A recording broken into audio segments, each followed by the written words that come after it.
Crying out for help is what we do when we finally give up, when we realize we have drowned so deep that we cannot swim to the surface.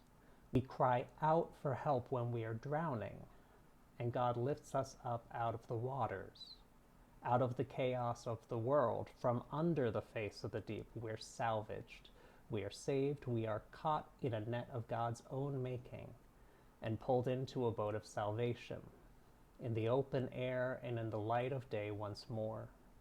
God fishes us out of the pit, out of Sheol, out of Hades and hell, out of the prisons of our own making, and rescues us from despair and despondency, resentment and rage.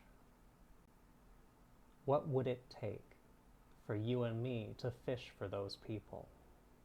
What would it take for you and me to throw out a net into the sea and uplift others? What would it require of you and me to pull someone into the boat, into Christ's ark of salvation, into the church, into a community of hope and humility, peace-seeking and grace-giving? Maybe we could pray for the people in our lives we see drowning. Maybe we could allow ourselves to feel God leading us to reach out to them, to tell them how much they are loved, not only by their Creator, but genuinely by us as well.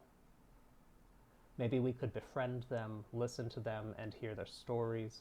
Maybe we could feel what they feel, have compassion for them, and let them know they are not alone.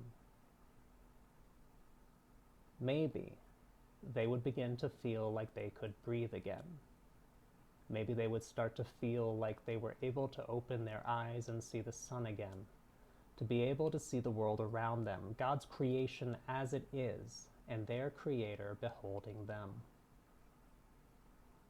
What if they were able to open up for the first time about a wrong they endured? What if they were able to begin to believe the world isn't ending because things aren't going their way? What if they were able to take a step toward recovery? What if they were able to live again? Can you imagine what would happen if you fished them out of the waters?